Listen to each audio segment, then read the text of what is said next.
विपक्ष की तरफ से पूरी कोशिश की गई इलेक्शन कमीशन पर सवाल उठाने की। आज सुप्रीम कोर्ट ने कह दिया कि सब कुछ संविधान के तहत है, सब कुछ उनके अधिकारों के तहत है, आर्टिकल का जिक्र कर दिया, रिप्रेजेंटेशन ऑफ पीपल एक्ट का जिक्र सुप्रीम कोर्ट ने कर दिया।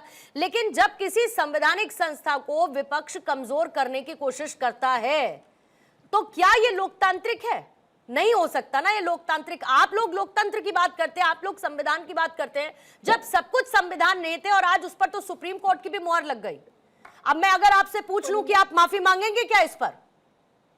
पूर्णिमा जी आपको नमस्कार, साथी लोगों को भी नमस्कार जी। अभी आपने कहा कि क्या हम माफी मांगेंगे, क्या इलेक्शन कमीशन ने आकर के माफी मांगा कि जो बीएलओ थे जिन्होंने आत्महत्या कर ली, मैं जिनकी जो प्रेशर से डेथ हुई, जिन्होंने आत्महत्या की, उत्तर प्रदेश में बीएलओ ने आत्महत्या की ये कहते हुए कि उसके ऊपर में प्रेशर बनाया जा रहा था कि जो वैध वोटर्स हैं उनके नाम काटे जाए। ये तो ऑन रिकॉर्ड है ना, उसने हॉस्पिटल के बेड पे ये बात बोली और वो अब इस दुनिया में नहीं है। तो क्या इलेक्शन कमीशन ने आकर के उसकी जिम्मेदारी लेते हुए माफी मांगी? क्या उसके परिवार से माफी मांगी कि ये प्रेशर कौन डाला था? क्या जो प्रेशर डाला था उसके ऊपर में कार्रवाई हुई? अभी आप कह रहे हैं कि ये तो सबको पता है कि पीपल्स एक्ट के तहत ये इलेक्शन कमीशन के पास में अधिकार आता है कि वो एसआईआर कराए। एसआईआर संवैधानिक है, इसमें किसी को डाउट ही नहीं था। परेशानी किन चीजों से? परेशानी ऐसी चीजों पे थी ना जहां पे जो आपने अभी 27 लाख तो वेस्ट बंगाल में देखा ही, जब जज कहते हैं कि ठीक है आप इस बार वोट नहीं डालेंगे, अगली बार डाल दीजिएगा। ये कोई बात नहीं होती ना पूर्णिमा जी। अगर डॉक्टर पूजा मिश्रा पूर्णिमा वैध वोटर है तो ये इसी बार क्यों नहीं डालेंगे?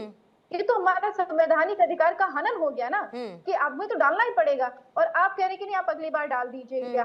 तो ये जो प्रश्न रहे हैं, क्या ये प्रश्न सॉल्व हो गए हुए हैं? हालांकि समाजवादी पार्टी सुप्रीम कोर्ट नहीं गई हुई थी। ये जो फैसला भी आया बिहार के मामले में आया हुआ है, समाजवादी पार्टी ने 2024 से लेकर के अब तक बहुत पत्राचार किया हुआ है इलेक्शन कमीशन के साथ में, चाहे वो ऑनलाइन फॉर्म में हो चाहे वो लिखित फॉर्म में हो। हमने 2024 के इलेक्शन में पूर्णिमा जी लिखित तौर पे नाम सहित जो गलत हरकतें कर रहे थे बूथों पर वो भी दिया है। तो 24 से 26 आप बैठे क्यों हैं? सुप्रीम कोर्ट क्यों नहीं गई पूजा जी?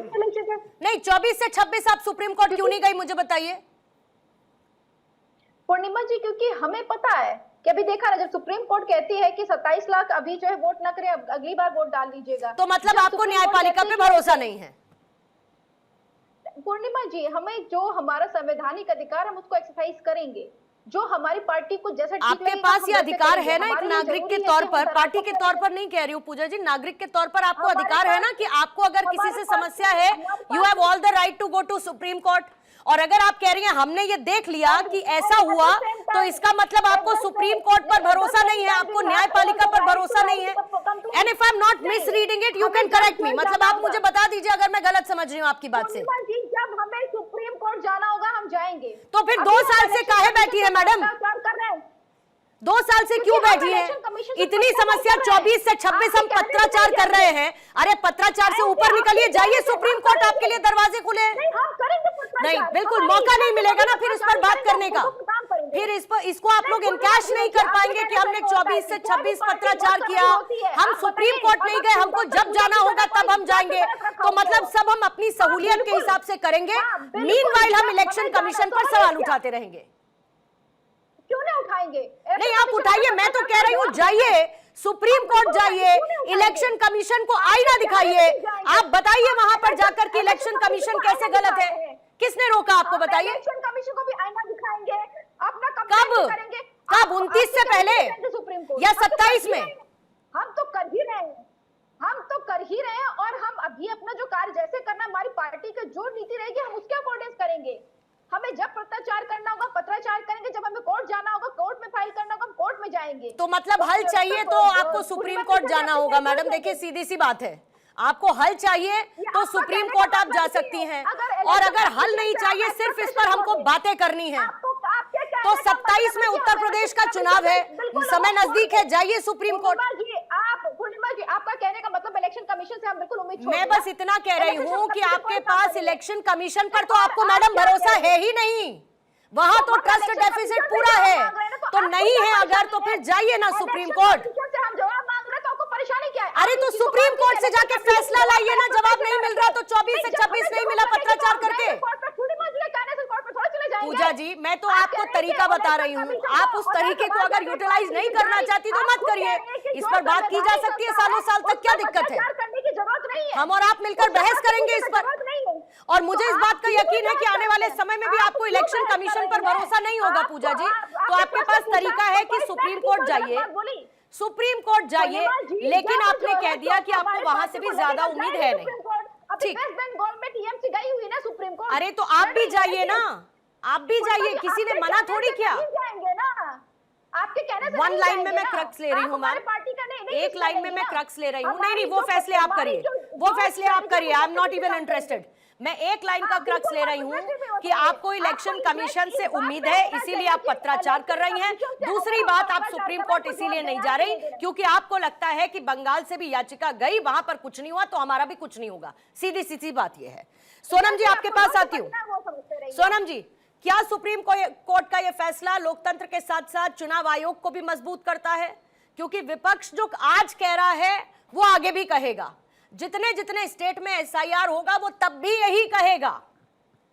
लेकिन सुप्रीम कोर्ट का फैसला कितनी मजबूती दे रहा है एक संवैधानिक संस्था को? जी पूर्णिमा जी, सबसे पहले सबको मेरा नमस्कार।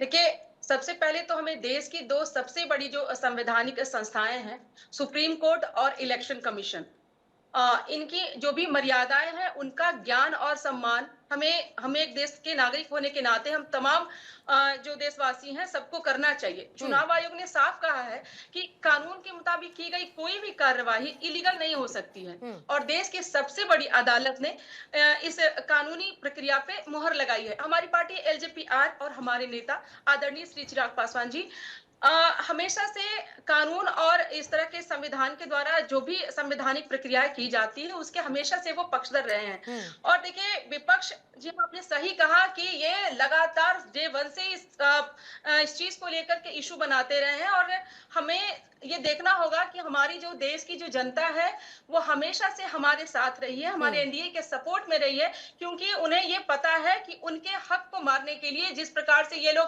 घुसपैठियों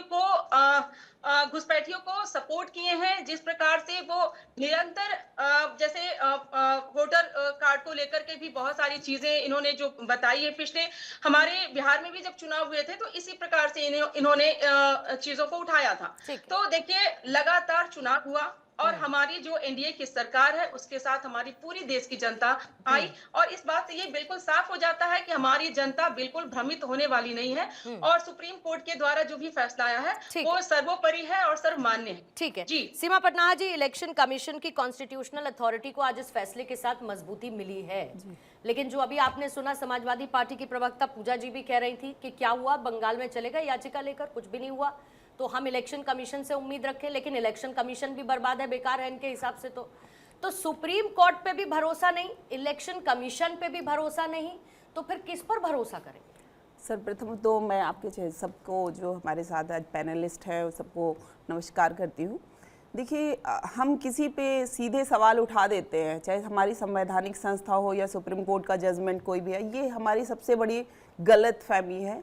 कोई भी संवैधानिक संस्था है वो संविधान के अनुकूल ही काम करती है। अगर सुप्रीम कोर्ट ने अगर उस पर आदेश दिया है या उसे सही माना है तो सुप्रीम कोर्ट एक सर्वोच्च न्यायालय है जहाँ पर पूरे देश को, पूरी हमारी न्यायपालिका सभी को विश्वास रहता है। तो कभी भी अगर कोर्ट ने इस चीज़ को सही माना है तो हम लोगों को भी उसका सम्मान करना चाहिए और किसी पे अचानक सवाल उठा देना, किसी संवैधानिक संस्था पे सवाल उठा देने से पहले हमें प्रॉपर उस पर स्टडी करनी चाहिए। हमें हमारा रिप्रेजेंटेशन ऑफ द जो पीपल एक्ट है उस पर हमें 1950 उस पर हमें पढ़ना चाहिए, उसको प्रॉपर पढ़ना चाहिए, आर्टिकल 324 को पढ़ना चाहिए।